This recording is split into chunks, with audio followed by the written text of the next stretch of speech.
2024 കടന്നു പോകുമ്പോൾ എന്നെ സംബന്ധിച്ചിടത്തോളം എൻ്റെ ബ്ലോഗിങ് ലൈഫിൽ വളരെ നല്ലൊരു അച്ചീവ്മെൻ്റാണ് നേടിയെടുക്കാൻ പറ്റിയത്.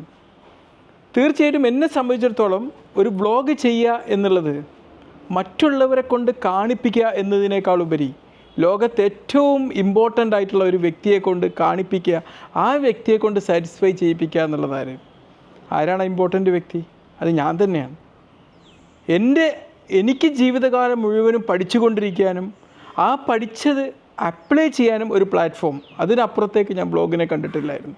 പിന്നെ എൻ്റെ കൊച്ചു കൊച്ചു സന്തോഷങ്ങൾ, പാടാനുള്ള ഇഷ്ടങ്ങൾ, പിന്നെ കുറച്ച് പോകുന്ന സ്ഥലങ്ങളിലുള്ള കുറച്ച് കാര്യങ്ങൾ, ഇതൊക്കെ ചേർത്തിട്ടുള്ളൊരു കണ്ടൻറ്റ് എന്നുള്ള രീതിയിലായിരുന്നു. ഇടയ്ക്കിടെ അത് മറ്റുള്ളവരെ കാണിപ്പിക്കാനും മറ്റുള്ളവരെ കൊണ്ട് അപ്രിസിയേഷനും കിട്ടാനും വരാനുള്ളൊരു വല്ലാത്തൊരു എന്താ പറയുക, എന്തോ ഒരു ഇത് എൻ്റെ മുന്നിൽ വന്നപ്പം എൻ്റെ ബ്ലോഗിങ്ങിൻ്റെ താളം തെറ്റിപ്പോയിട്ടുണ്ടാവും. അവർ കാണിക്കണം, ഇവരിങ്ങനെ ചെയ്യണം, അപ്പം ഒരുപാട് നെഗറ്റീവ് കമൻറ്റ്സ് ഇപ്പോൾ അസ്വസ്ഥമാവുന്ന സാഹചര്യങ്ങൾ ഉണ്ടായിട്ടുണ്ടാവും. പക്ഷെ പിന്നെ ഞാൻ എൻ്റെ റൂട്ട് തിരിച്ചെടുത്തു. എനിക്ക് എന്തുകൊണ്ടാണ് ഈ ബ്ലോഗ് ഒരുപാട് ബെനിഫിഷ്യലായത്? ഒരുപാട് കാര്യങ്ങൾ പഠിക്കാൻ പറ്റി എന്നുള്ളതും, പഠനം വളരെ നമ്മൾ AI വന്നപ്പം AIയോടൊപ്പം അതേ വേഗത്തിൽ ഒരു മനുഷ്യന് സാധ്യമാവുന്ന അത്രയും വേഗത്തിൽ പഠിക്കാൻ സാധ്യമായി എന്നുള്ളതാണ്. ഒരു കണ്ടൻറ്റ് ക്രിയേറ്റ് ചെയ്യുമ്പം ആ വിഷയത്തിൽ ഇൻറ്റ്യൂറ്റീവ് സ്പീഡിൽ ഒരുപാട് കാര്യങ്ങൾ പഠിച്ചെടുക്കാൻ പറ്റി എന്നുള്ളതാണ്. പിന്നെ AI ടൂളൂടി ഉപയോഗിക്കാനൊക്കെ ഉള്ള ഒരുപാട് കാര്യങ്ങൾ എനിക്കിതുകൊണ്ട് പഠിക്കാൻ പറ്റി എന്നുള്ളതാണ്. ഇന്ന് AIയിലും ഞാൻ ഒരുപാട് കാര്യങ്ങൾ പഠിച്ചുകൊണ്ടിരിക്കുകയാണ്. ആ പഠിച്ച കാര്യങ്ങൾ കൂടി ഇനി അങ്ങോട്ട് ഷെയർ ചെയ്യാമെന്നാണ് ഞാൻ ഉദ്ദേശിക്കുന്നത്. കാരണം ഈ ഷെയർ ചെയ്യുക എന്നുള്ളത് ഞാൻ ഉദ്ദേശം വെക്കുമ്പം എനിക്ക് പഠിക്കാനുള്ള ഇൻറ്റൻസിറ്റി കൂടി വരികയാണ് ചെയ്തത്. അതുകൊണ്ടാണ് ഈ പ്ലാറ്റ്ഫോമിലൂടെ ഞാൻ ഒരുപാട് കാര്യങ്ങൾ ഷെയർ ചെയ്യാൻ ഇഷ്ടപ്പെടുന്നത്. എന്തായാലും 2024 ഞാനിപ്പോൾ ChatGPT ആണ് ഈ വർഷം ഏറ്റവും കൂടുതൽ ഉപയോഗിക്കാൻ എനിക്ക് ഏറ്റവും ഹെൽപ്ഫുൾ ആയിട്ടുള്ളൊരു സംഭവം എന്നുള്ളത്. ഇപ്പോൾ പലപ്പോഴും ഞാൻ എന്ത് ചെയ്യും, ഞാനിവിടെ സ്ക്രീൻ റെക്കോർഡർ വെച്ചിട്ട് ഈ ഒരു ഫോണിൽ ഇത് റെക്കോർഡ് ചെയ്തിട്ട് ഞാൻ കുറച്ച് കാര്യങ്ങൾ പറഞ്ഞു തരികയാണ് എന്തൊക്കെയാണ് ഞാൻ ചെയ്തതെന്ന്. ഇപ്പോൾ ഉദാഹരണത്തിന് ഞാൻ ഒരുപാട് മെഡിക്കൽ ബുക്സുകൾ എൻ്റെ കയ്യിലുണ്ട്. ഈ മെഡിക്കൽ ബുക്സ് ബേസ്ഡ് ആയിരിക്കും നമ്മൾ പലപ്പോഴും എന്ത് ചെയ്യുന്നത്, ഇതിൽ നിന്ന് കണ്ടൻസ് ബേസ്ഡ് ആയിട്ടായിരിക്കും നമ്മൾ ഒരു കണ്ടൻറ് ഐഡിയ ജനറേറ്റ് ചെയ്യുന്നത്. അപ്പോൾ നമ്മൾ ഞാനിപ്പോൾ ഉപയോഗിച്ചുകൊണ്ടിരിക്കുന്ന ഒരു ബുക്ക് എന്ന് പറഞ്ഞാൽ current medical diagnosis and treatment ആണ്. മൈ ഫയൽസിൽ പോയിട്ട് നമുക്കത് എടുക്കാം. കറൻറ്റ് മെഡിക്കൽ ഡയഗ്നോസിസ് ആൻഡ് ഇതൊക്കെ എനിക്ക് കിട്ടുന്നത്, എനിക്ക് എന്തുകൊണ്ടാണ് എനിക്ക് ഐഫോൺ ഇതിന് വല്ലാണ്ട് എനിക്ക് ഉപയോഗപ്രദമല്ല. അതുകൊണ്ടാണ് ഞാൻ എപ്പോഴും എനിക്ക് ഈ സാംസങ്ങിൻ്റെ ഈ ഒരു ഫോണിലാണ് ഞാൻ കൂടുതലും എല്ലാം ഇത് ഉപയോഗിക്കുന്നത്. കാരണം എനിക്ക് മറ്റേതിലൊന്നും current medical diagnosis and treatment 2025 എഡിഷനിൽ ആണിപ്പോൾ നമ്മൾ ഇത് കൂടുതൽ ഞാൻ റെഫർ ചെയ്യുന്നൊരു പുസ്തകം. അത് പണ്ടേ ഞാൻ ഇത് തന്നെയാണ്. ഈ വർഷവും എനിക്ക് 2025 എഡിഷൻ എനിക്ക് PDF രൂപത്തിൽ കിട്ടി. വളരെ സന്തോഷമുണ്ട്. ഇത് ഞാൻ കാലങ്ങൾ ഞാൻ പഠിച്ചുകൊണ്ടിരിക്കുമ്പോഴും പഠിച്ചു കഴിഞ്ഞതിന് ശേഷവും ഇതാണ് കൂടുതൽ ഉപയോഗിക്കുന്നത്. അതുകൊണ്ട് ഇതിൽ നിന്നാണ് കണ്ടൻറ്റ് കൂടുതലും നമ്മൾ മെഡിക്കൽ കണ്ടൻറ്റ്സ് കൂടുതലും എടുക്കുന്നത്. പിന്നെ വേറെ ജേണൽസ് ഞാൻ ഇഷ്ടംപോലെ വായിക്കാറുണ്ട്. മന്ത്ലി എനിക്ക് പല പ്രിവെൻഷന്, പിന്നെ അതുപോലെ ഒരുപാട് ജേണൽസ് കിട്ടും. ഈ ജേണൽസ് ഞാൻ റെഗുലറായിട്ട് എനിക്ക് കിട്ടുന്ന ഗ്യാപ്പിലൊക്കെ ഇങ്ങനെ വായിക്കും. എന്നിട്ട് ഞാൻ ഈ ജേണൽസിൽ നിന്നാണെങ്കിലും ഈ ഒരു അക്കാഡമിക് കണ്ടൻ്റ് ആണെങ്കിലും ഇതിൽ നിന്നൊക്കെ എന്ത് ചെയ്താൽ ഇത് ആദ്യം തന്നെ ഞാൻ ഉപയോഗിക്കുന്നത് വെച്ചാൽ AI ടൂള് സാംസങ്ങിൻ്റെ S23 അൾട്രയിലും ചെറിയൊരു AI ഒക്കെ ഫീച്ചേഴ്സ് അതിലുണ്ട്. ഫുൾ ബഡ് ഇതിങ്ങനെ ക്ലിക്ക് ചെയ്യുന്ന സമയത്ത് നമുക്ക് എന്താവും, ഇതിൽ നിന്ന് ആ ഒരു കണ്ടൻറ്റ് ഇങ്ങനെ കോപ്പി ചെയ്തെടുക്കാം. എത്ര എളുപ്പമാണ് കാര്യങ്ങൾ നോക്ക്. എന്നിട്ട് ഈ കോപ്പി ചെയ്ത കണ്ടൻറ്റ് ഞാൻ നേരെ എന്ത് ചെയ്യും, ChatGPTക്ക് കൊടുക്കുകയാണ് ചെയ്യുന്നത്. ChatGPTയിലേക്ക് ഇതേ കണ്ടൻറ്റ് അങ്ങ് ഇടുക ചെയ്യാം. ഓക്കെ, ChatGPTയിലോട്ട് ഈ കണ്ടൻറ്റ് ഇട്ട് കഴിഞ്ഞു. എന്നിട്ട് നമ്മൾ എന്ത് ചെയ്യുന്നത്, ഇതിനോട് നമ്മൾ റെക്കമെൻഡ് വോയിസിലാണ് പറയുക, create a YouTube video in English with Malayalam translation for Kerala audience with some comedy okay. അപ്പം നമ്മൾ ഇതിലേക്ക് ഇട്ട് കഴിഞ്ഞു. അപ്പോൾ അത് ChatGPTയിൽ നമുക്കിത് വേണ്ടിയിട്ടുള്ള ഒരു സ്റ്റെപ്സ് വന്ന് വരികയാണ്. ഇത് നമ്മളിപ്പോൾ ഓൾറെഡി കണ്ടൻറ്റ് വായിച്ചു, അതിൻ്റെ ഷോർട്ട് നോട്ട്സ് കിട്ടി. ഞാൻ പറയും ഇന്ന് കാര്യങ്ങൾ വളരെ എളുപ്പമാണ്. നമുക്ക് പഠനം നമ്മൾ എൻജോയ് ചെയ്ത് കഴിഞ്ഞാൽ ഈ എൻജോയ് ചെയ്യുന്ന പ്ലാറ്റ്ഫോമിൽ നമുക്ക് അടിപൊളിയായിട്ട് നമുക്ക് ആസ്വദിക്കാനും നമ്മുടെ തലച്ചോറിൻ്റെ ആരോഗ്യം നല്ല ഫലപ്രദമായി നിലനിർത്താനും നമുക്ക് ദീർഘായുസ് ഉണ്ടാകാനൊക്കെ ഇത് സഹായിക്കും. നോക്ക്, എനിക്ക് ആ വീഡിയോയ്ക്ക് വേണ്ടിയുള്ള ഐഡിയാസ് ഇവിടെ ഒക്കെ ഇട്ടിക്കഴിഞ്ഞു. കണ്ടോ, ഇതിൽ എല്ലാം അതുപോലെയല്ല കൊടുക്കുക നമ്മൾ. ഇത് കണ്ടോ, എല്ലാവർക്കും വണക്കം. ഇന്ന് നമ്മൾ രക്തസമ്മർദ്ദം പ്രകൃതിദത്തമായും എങ്ങനെ കുറക്കാം എന്ന് സംസാരിക്കുകയാണ്. കാരണം അതിലൊരു ടാബാണ് ഞാൻ ഇട്ടത്. ആ ടാബിനെ എനിക്ക് ഇതുപോലെ ആക്കി തന്നു, ChatGPT ഇതുപോലെ ആക്കി തന്നു. Life style changes four lower BP, ഒരു ഡാഷ് ഡയറ്റ്, 8-14 മില്ലിമീറ്റർ മെർക്കുറി കുറക്കാൻ സഹായിക്കും. വെയിറ്റ് ലോസിന് ഇത് ഞാൻ ഒരു കണ്ടൻറ്റ് ഓൾറെഡി റെഡിയാക്കി വെച്ചത് തന്നെയായിരുന്നു കേട്ടോ, അതാണ് ഇപ്പോൾ ചെയ്യുന്നത്. അപ്പോൾ കണ്ടോ, ഇതുപോലുള്ള ഒരു കാര്യങ്ങൾ നമ്മൾക്ക് ഇതിൻ്റെ കൂടെ വല്ലാത്തൊരു ലേണിംഗാണ് നടക്കുന്നത്.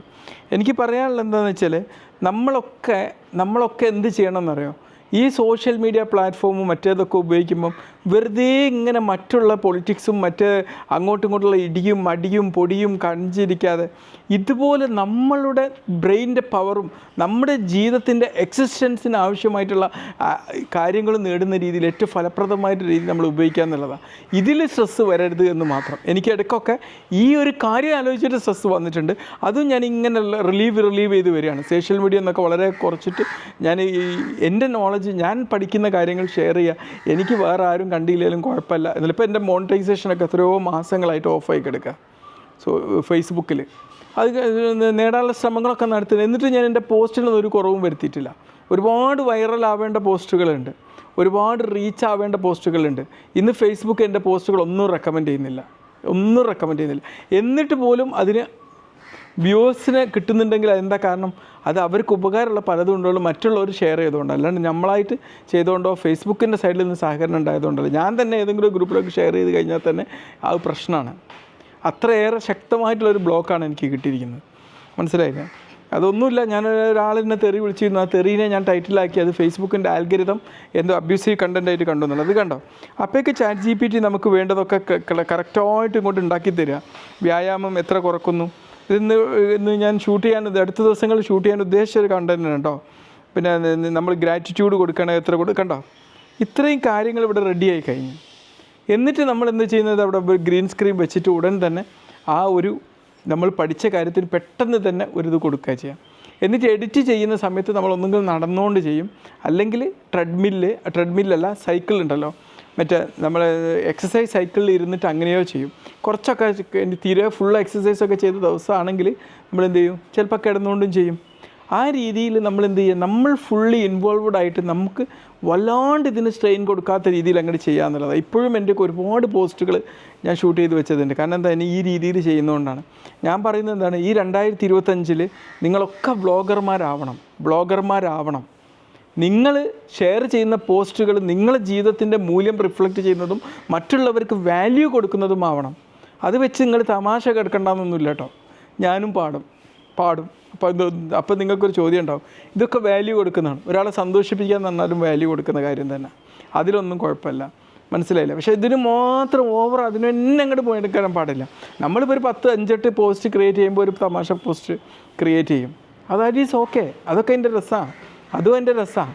ഇതൊരു സോഷ്യൽ മീഡിയ എന്ന് പറഞ്ഞാൽ നമുക്കിപ്പോൾ എന്ത് ചെയ്യണം, അത് നമുക്ക് വേണ്ടിയിട്ടുള്ളൊരു ആൾട്ടർനേറ്റീവ് എൻജോയ്മെൻറ്റ് ആൻഡ് നമ്മളെ കാര്യങ്ങൾ ഇമ്പ്രൂവ് ചെയ്യാനുള്ളൊരു പ്ലാറ്റ്ഫോം ആയിട്ടാണ് നമ്മൾ കാണേണ്ടത്. നമ്മൾ സോഷ്യൽ മീഡിയ നമുക്ക് വേണ്ടി ഉപയോഗിക്കണം. അല്ലാണ്ട് സോഷ്യൽ മീഡിയയിൽ കണ്ടോമാരിട്ട് തരുന്ന എല്ലാ പോസ്റ്റുകളും തലയിൽ പേറിയിട്ട് അതിൻ്റെ അസ്വസ്ഥയും വഹിച്ച് നടക്കുകയല്ല നമ്മൾ വേണ്ടത്. അതിന് വേണ്ടിയിട്ട് ഉപയോഗിക്കുന്ന ഒരു ടൂൾ എന്താണ്, ഈ ChatGPT നമുക്ക് ഒരുപാട് ഹെൽപ്ഫുൾ ആണെന്നുള്ളതാണ്. ഓക്കെ, ഒരു കാര്യം മനസ്സിലായല്ലോ? ഓക്കെ, ഇനി ഞാൻ എന്ത് ചെയ്യും, ഈ വർഷം തൊട്ട് ഇനി AI വെച്ചിട്ട് നമുക്ക് എങ്ങനെ ഓരോ കണ്ടൻസ് ഇത് ചെയ്യാമെന്നുള്ള കാര്യം കൂടി ഞാൻ ഇതിൻ്റെ കൂടെ പറയാൻ ഉദ്ദേശിക്കുകയാണ്. കാരണം നമ്മൾ ഒരു മെഡിക്കൽ ഡോക്ടർ മെഡിക്കൽ കാര്യങ്ങൾ എന്നെ പറയണമെന്നുള്ള വാശി പിടിക്കാൻ പാടില്ല. നമുക്കിപ്പോൾ ഞാൻ ഈ മെഡിക്കൽ കാര്യങ്ങൾ ഷെയർ ചെയ്യുന്നുണ്ടെങ്കിൽ ആ ഷെയർ ചെയ്യുന്നതിൻ്റെ പിന്നിൽ എന്നെ സഹായിക്കുന്ന കുറേ ടൂൾസ് ഉണ്ട്. ഒരു പബ്ലിക് മാനേജറെയോ ഒരു ഗ്രാഫിക് ഡിസൈനറെയോ ഒക്കെ ആക്കിയാൽ നമ്മൾ കൊടുക്കുന്നതിൻ്റെ അത്ര പോലും പണം ചിലവില്ലാതെ, ഒരു 5 പൈസയുടെ ചിലവില്ലാതെ നമുക്ക് ചെയ്യാൻ പറ്റുന്ന ഒരുപാട് ടൂൾസ് ഉണ്ട്, AI ടൂൾസ് ഉണ്ട്. ഈ വർഷം ഞാൻ കൂടുതലും ഈ പബ്ലിക് വ്ളോഗുകളൊക്കെ ഒന്ന് കുറക്കാനുള്ള പ്ലാനിലാണ്. കാരണം എനിക്ക് ഹാപ്പിനെസ് നൽകുന്നില്ല. ഞാൻ ബീച്ചിലും മറ്റിടത്തൊക്കെ പോയിട്ട് ഒരുപാട് കണ്ടൻറ്റ് ക്രിയേറ്റ് ചെയ്യുന്നിട്ട് that is not giving me happiness. പിന്നെ എന്തിന് ഞാനൊരു മെഡിക്കൽ കണ്ടൻറ്റ് ചെയ്യുമ്പം എന്തിനാണ് ഇവിടെ പോയി ചെയ്യുന്നതെന്ന് പലപ്പോഴും ചിന്തിച്ചു. പക്ഷേ എനിക്ക് ഹോളിഡേ സമയത്തും അത് എൻ്റർടൈൻമെൻറ്റ് എന്ന രീതിയിൽ ചെയ്യേണ്ട ചില കണ്ടൻറ്റ്സ് ചെയ്യാമെന്നല്ലാതെ അതൊന്നും വല്ലാണ്ടൊരു ഹാപ്പിനെസ് നൽകുന്നില്ല. മറ്റുള്ളവരെ കൂടെ പലതൊക്കെ ചെയ്യുക, അതും എനിക്ക് ഹാപ്പിനെസ് നൽകുക. അതൊക്കെ സ്ട്രെസ്സും പിന്നീട് ഒരുപാട് ബാധ്യതകളും ഉണ്ടാക്കി തരുന്നത്. കാരണം പിന്നെ അവരെന്നെ പിന്നെയും വിളിക്കുകയാണ്, അത് ഇവിടെ ചെയ്യുന്നൊക്കെ പറഞ്ഞ് എനിക്കിവിടെ അതിനൊക്കെ സമയം ഇനി അഥവാ ഞാൻ ആ സമയം ഡെലിക്കേറ്റ് ചെയ്ത് കഴിഞ്ഞാൽ ആ സമയം ഞാൻ അവർക്ക് കൊടുക്കുന്നതുകൊണ്ട് എനിക്കുണ്ടാവുന്ന നഷ്ടങ്ങൾ എന്താണ്? അവർക്ക് എന്തെങ്കിലും ഒരു ലാഭം ഉണ്ടാക്കണമെന്ന് വെച്ചാൽ ഞാൻ എന്തിന് എൻ്റെ സമയം അവർക്ക് ഡെഡിക്കേറ്റ് ചെയ്യണം? തുടങ്ങിയ ചോദ്യങ്ങളൊക്കെ ചോദിച്ചതിന് ശേഷം എനിക്ക് മനസ്സിലാക്കാൻ പറ്റിയത് അത്തരം ബ്ലോഗുകളൊക്കെ നമ്മുടെ വിലപ്പെട്ട സമയം നഷ്ടപ്പെടുത്തുന്നതും മാത്രമാണ് എന്ന് മനസ്സിലാക്കിയതുകൊണ്ട് അത്തരം കാര്യത്തിൽ നിന്നൊക്കെ ഇപ്പോൾ ഞാൻ പതിയെ പിന്തിരിഞ്ഞ് വരികയാണ്. 2025 കൂടി അത് സ്റ്റോപ്പാക്കിയിട്ട് കൂടുതൽ മെഡിക്കൽ പോസ്റ്റും കുറച്ച് തമാശ പോസ്റ്റും വർക്കൗട്ട് വീഡിയോകളും ബേസ്ഡ് ആയിട്ടുള്ള ടൂളുകളും ആർട്ടിഫിഷ്യൽ ഇൻ്റലിജൻസിനെ എങ്ങനെ നമ്മൾ ഓരോ പ്രാക്ടീസിലേക്ക് കൊണ്ടുവരാം എന്നതിനെക്കുറിച്ചൊക്കെ പറയണം എന്നാണ് ഞാൻ ഉദ്ദേശിക്കുന്നത്. Okay, be healthy, by.